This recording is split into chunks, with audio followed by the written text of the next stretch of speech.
Hey besties, I'm sitting here looking at this pan of water that I used to soak my last dye fibers, and I'm thinking I want to do some serious chaos. So what I have here is some superwash wool, and this is just water and a little bit of soap.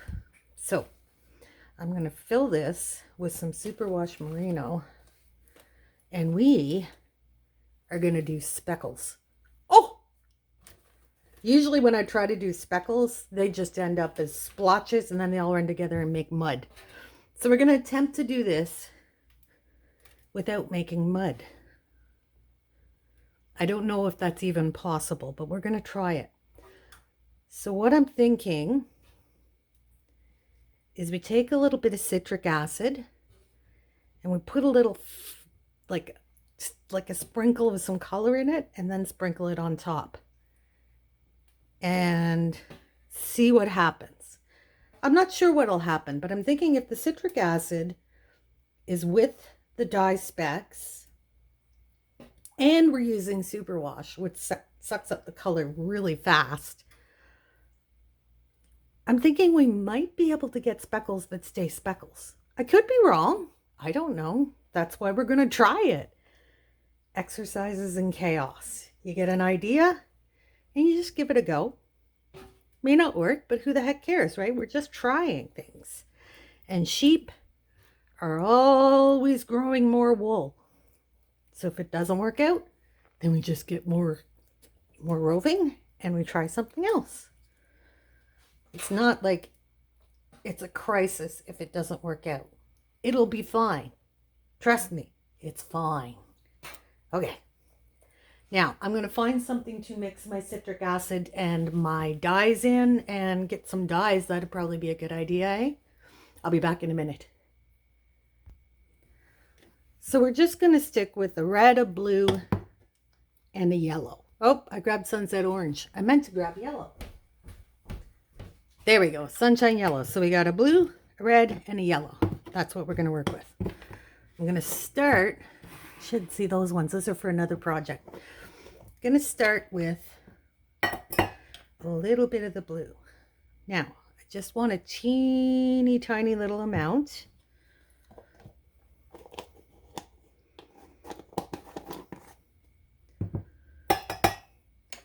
And then just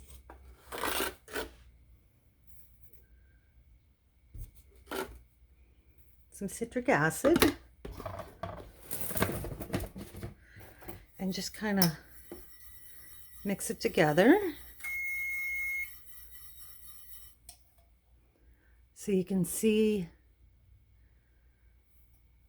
how the powders mix. I think I'm going to add a bit more citric acid.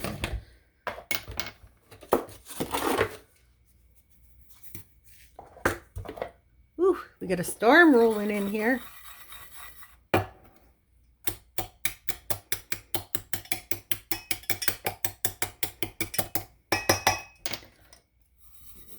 Okay. There. So it's all nicely blended. It's a mix of just the river blue and the citric acid. It's all that's in there. All right, now we're going to grab our pan.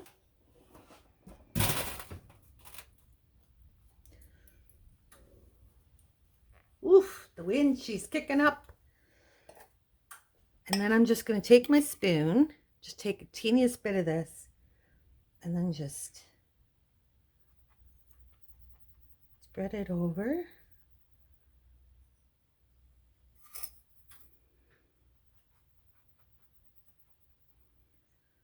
Ooh, this could be like the softest speckles ever.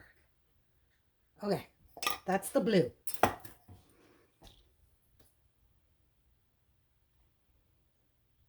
is looking so cool.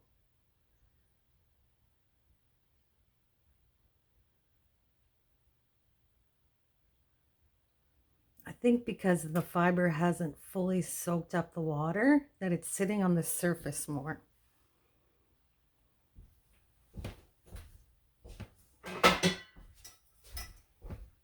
but I'm not hating it.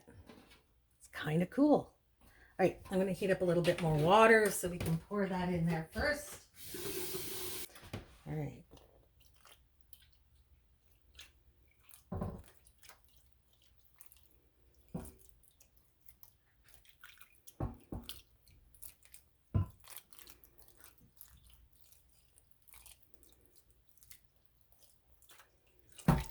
Okay. Just kind of trying to get it to soak up a little bit more water before I add more. Oh, there was apparently a little bit of color left over on my spoon. That's why you should always clean your dye tools. I'm a dumbass. Oh well. Okay.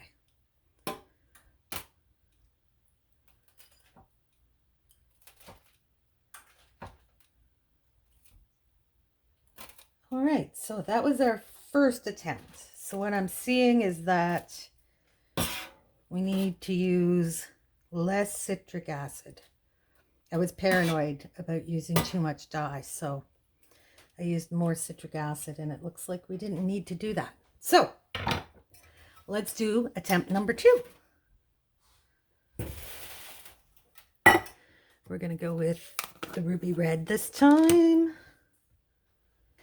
And we're just going to use just a little bit. That might be too much. Oh well, we're going to roll with it. And then we're going to add some citric acid.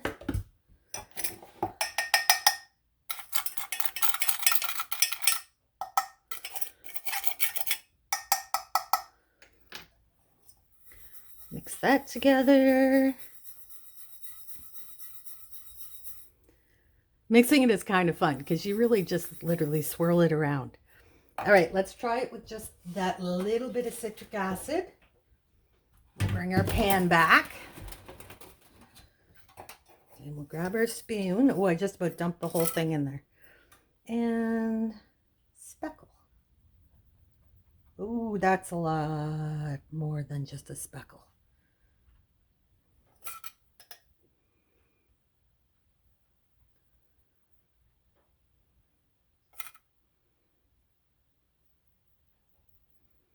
Not very good at speckling, guys. All right, so that's the red. Apparently I added a bit too much. So the red, we should have used more citric acid. The blue, we should have used less. So now we go for the middle.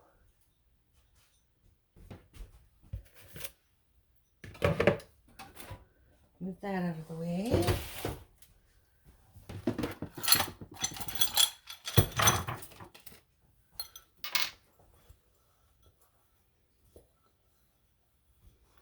Just grabbing my junk bowl off the counter. That'll work.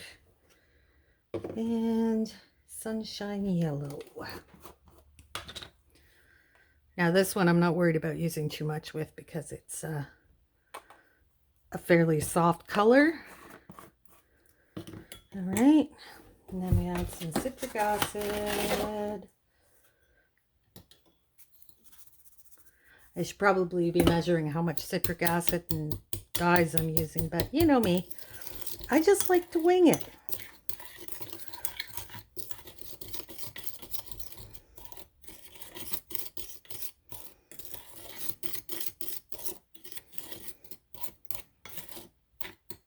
Okay. I feel like a witch making my concoctions in the kitchen. I know Halloween's over, but you know, what the heck. Okay, here's our yellow.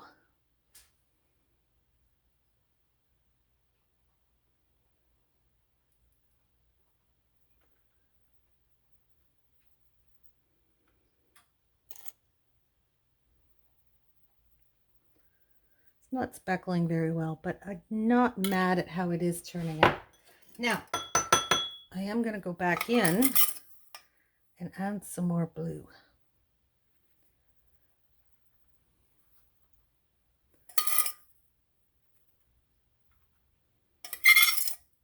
Oh, that was a horrible noise. Sorry, guys. I'm just going to dump this in. Okay. I'm going to do that with all of them. What the heck? So much for speckling, right? Okay, stop. I'm going to let this sit and absorb, and we'll see what we end up with. Because it's definitely not speckled. We're ending up with some pretty bright stripes. But we'll let that water fully absorb, and we'll see what we end up with. So I'll be back later, and we'll see how it's going, and then we'll decide what to do from there. See you in a bit. So here we go. Definitely not speckles, but there is some proof of concept in here in these little flicks of color. So I think what I need is a salt shaker, and then I could just shake it on, and I think it might work. So next time I'm at a discount dollar store or a thrift shop or something, I'm going to keep an eye out for some salt and pepper shakers and see if we can revisit this and make speckles. But in the meantime, I have this to work with, and I think what I want to do, and the superwash really needed to be soaked longer before I speckled it on, but you can see that it's also like the color is staying where it was put. Like there's no loose color in here at all. It's all, that's saturated. So what I think I want to do is I'm going to flip this over. Easier said than done. Trying to figure out the best way to flip it. I don't want to stick my hands in there because my hands are a mess right now and it's going to hurt. But I think I'm going to do it anyways. I'll try to keep to just my fingers.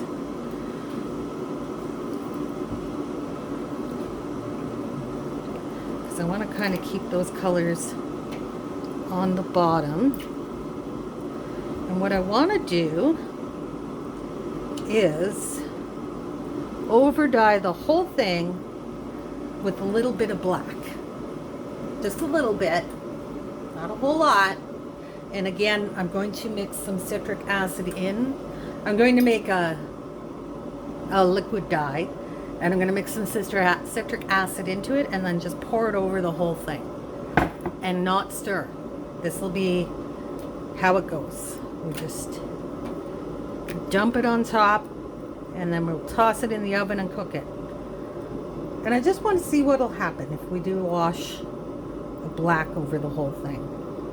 I was debating on maybe doing green, do a green wash or an orange wash, or I couldn't decide. So we're just gonna go with some midnight black. Let me get my spoon cleaned off here, it's a mess.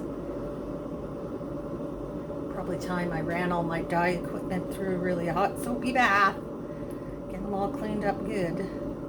I tend to just rinse them and then just wash them once in a while. Alright, so we have midnight black. I don't even know if I've ever... Oh, I have opened it. What do you know? Now this definitely has a red undertone, so I'm not sure how that's going to work out. I did 1/8 of a teaspoon. And I'm going to add about 1/4 cup of citric acid to that.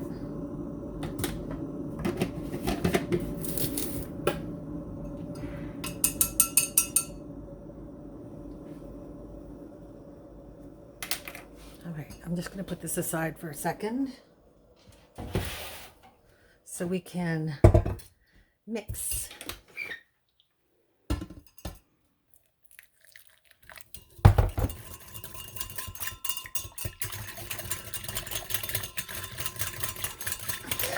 It's so hard to get a good dark black to strike that I might be doing the wrong thing by dulling this down. But, you know, I'm here for the chaos. What the heck? So what I'm going to do is dilute it down quite a bit. And it may just turn everything brown. I don't know, that still looks pretty dark. Yikes. What have I done? Let's have a look. Well, it's definitely coming up a golden brown, which actually I don't hate.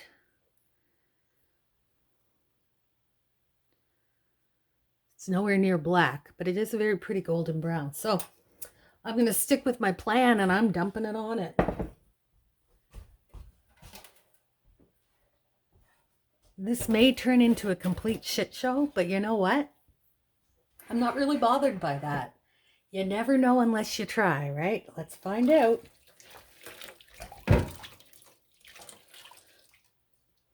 It's definitely giving a golden brown, not a black. And I'm going to take back my I'm not going to touch it thing. I'm going to swish it around just a little bit.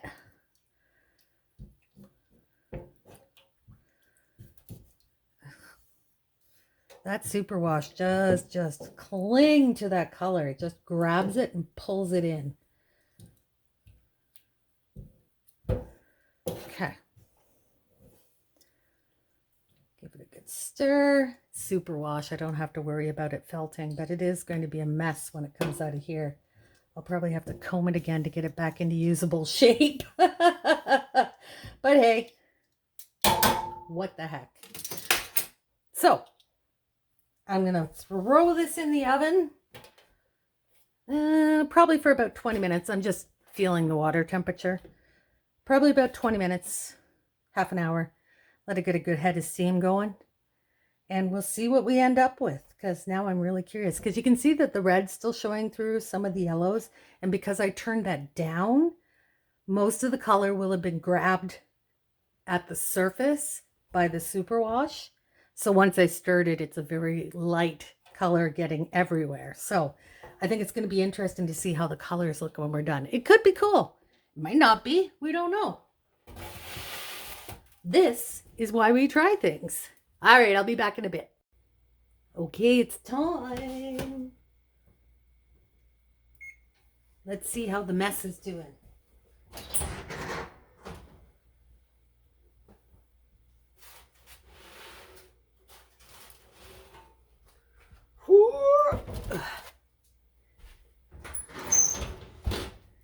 Okay. Oh, it seems like it got hot enough. You know what? I'm not hating on it. It looks like the dye bath is pretty much exhausted. But look at! Oh, that looks kind of cool, honestly. Because it's got these... Oh my gosh, guys. This might have turned out better than I could have ever hoped. And it is exhausted enough. I'm comfortable just letting it cool. And then we'll get it washed up and dried and we'll have a really good look at it. But I'm thinking... I am so excited. I think this turned out better than I could have hoped for. Seeing as how I went in with no plan, no experience, and no idea. The weird might have paid off. I'm going to leave you in suspense for a while I get it cooled and washed and out to dry. I'll be back. The fiber's dry. You want to see it, don't you? You want to know how this crazy experiment turned out. I cannot believe what my eyes are seeing. Now, I did mangle the snot out of this fiber when I was flinging it around in the pan, but look at this. Look at this.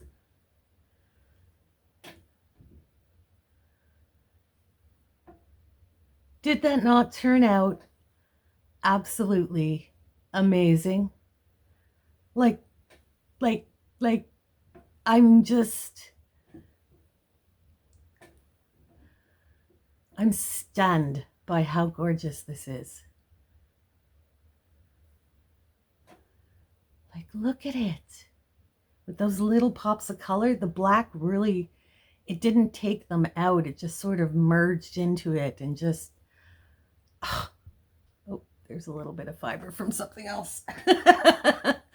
But look at how gorgeous this came out. I am absolutely stunned. Like I honestly, I expected this to be a shit show, and I mean, other than the fiber being completely mangled, it's gorgeous. Like, look at it. How did I do this? So glad I filmed it because I have no idea how I would redo this. But now that I've seen this, we're going to do this on purpose.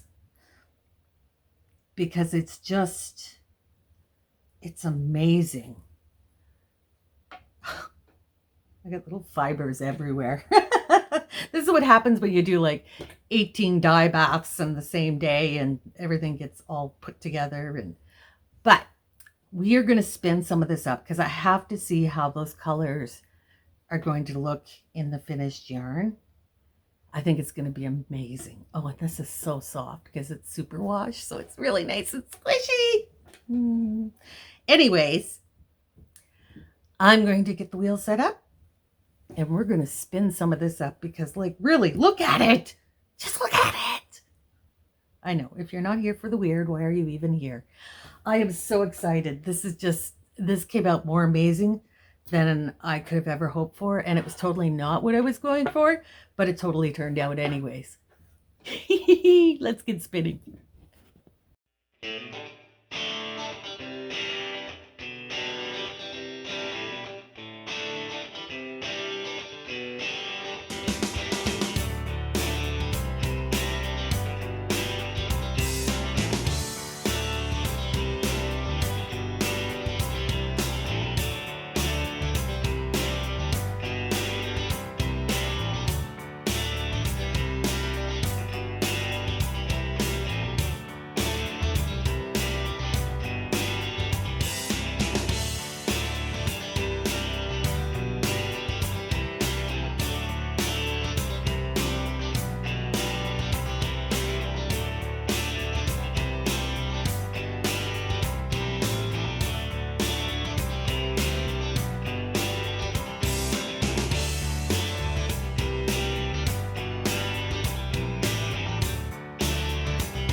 Before I get started, if you hear scratchy boxing noises, there's why. And I'm not allowed to throw those boxes out because they both love them. You know how it is, life with cats. Now that the cat tax is paid, let's have a look at this. So this is that complete disaster of a fiber. I mean, the nice thing is it's superwash, so it didn't felt, but it did just fall apart into this big mess. I attempted to braid it. It does not look any better. But the colors are so cool. So I just spun up a sample and I chain plied it. And here it is. And I gotta say, I'm kind of in love with it. It's a very moody kind of tonal yarn. It's kind of fun. So this is the crochet, and you can see how the colors work up in that. And then we get up to the knit, and you can see you just get more streaks of color, whereas with the crochet you get more little splotches of color just because of the nature of the stitching, right? And then this one you get more lines of color. And then I just finished it off with some crochet as well.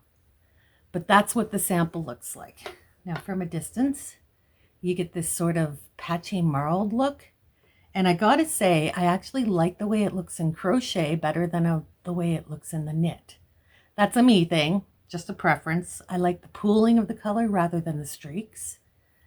I think it's very cool. But if you look really closely, you can see that the yarn itself is marled because I chain plied it, but it does cause the pooling colors to kind of, there's Bobbo getting into the box again. So the colors kind of pool and then interplay. And I don't know, I think it's just kind of fun. And because it's a superwash merino, it's like so soft and silky. But that's how that turned out. Like, look at this part right here. Those reds in with that kind of golden brown. So pretty. Hi, Bobbo. So that is the result of our attempt to do speckled yarn. So I'm thinking for the next experiment in making speckled yarn, let's make some changes. Let me grab my notebook. I don't know if you guys are aware of this or not, but I have a stationery obsession. I love notebooks and pens and markers and all that fun stuff.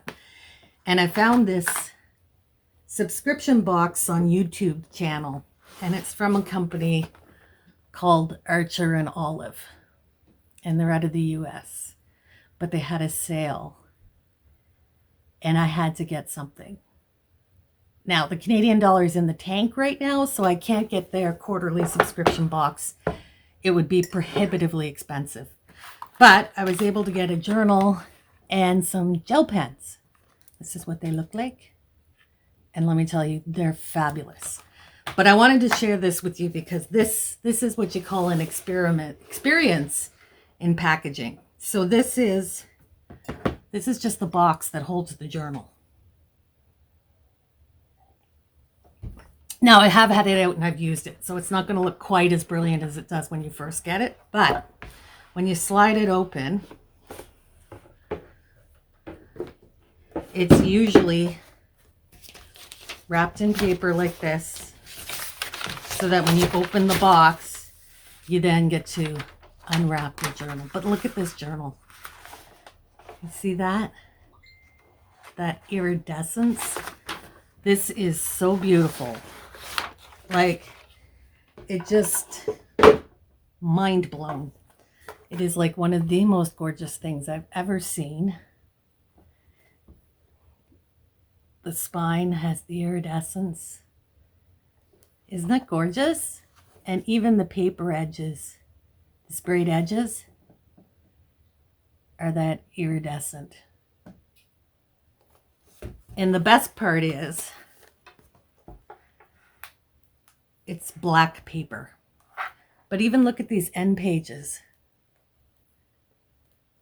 Isn't that gorgeous? Like, this is like experience journals. Like, just the whole thing is an experience. And you can see the pages are really nice and thick. Okay. Now they're dot pages. I don't know if you're going to be able to see the dots, but they're dot grid paper. Oh, there we go.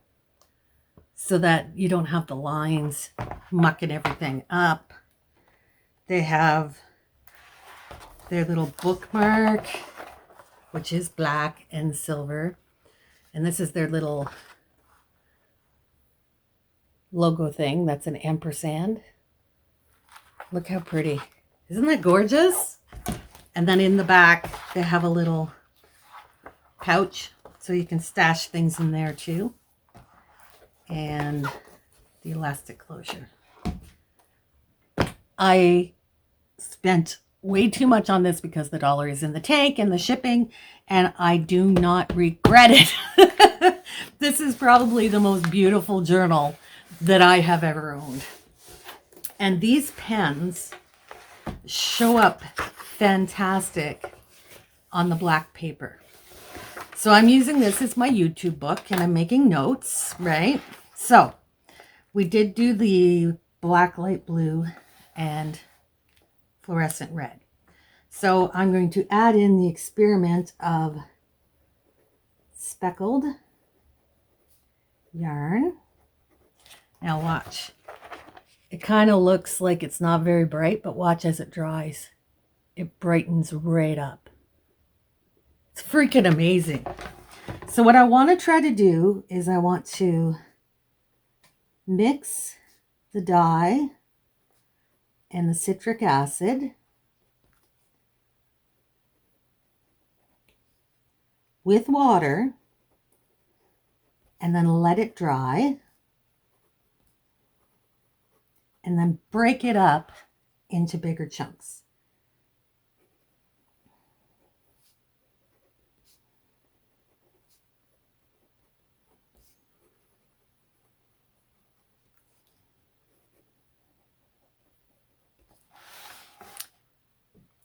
And I want to see what happens if we try that. So like make it like a paste in a little dish and then just let it dry and then just take something and like break it up into bigger chunks and then drop those chunks over the yarn or the fiber and see what happens. I think it's going to be an interesting experiment, and I'm making note of it in my book because there's so many things I've wanted to try and I keep forgetting. And I also get subscriber suggestions, so I'm making note of them here as well. So that's in the book, this beautiful, beautiful book. I should probably put my bookmarks where I am now. Page 1. I'm going to fill this baby up with all of my YouTube stuff because it is the most gorgeous thing on the entire planet. I am just so enthralled with this, so in love. And these were the other gel pens that came with the kit I got, and they are fantastic quality. If you are in the US and you like stationery supplies, go to Archer and Olive. They're fantastic stuff. Like, the quality is amazing. Their products are gorgeous. Like, just, I wish I was in the US just to buy the Archer and Olive subscription. But I'm going to wait till the Canadian dollar recovers a bit, if it does. And I'm going to get one of their quarterly subscription boxes one of these times. And we're going to go and open that too. But for the moment, let's get back to our speckled yarn that's not speckled at all. I do think that in the end, it came out quite pretty. It was not what I was going for, but as is often the case, we ended up with something pretty nonetheless. I think overdyeing it with that black worked really well because it had that lovely blue undertone and it just kind of unified the color and made it so pretty. So I hope you enjoyed this little adventure into experimental chaos. And thanks for joining me. We shall see you in the next one. Dr. Chaos, out!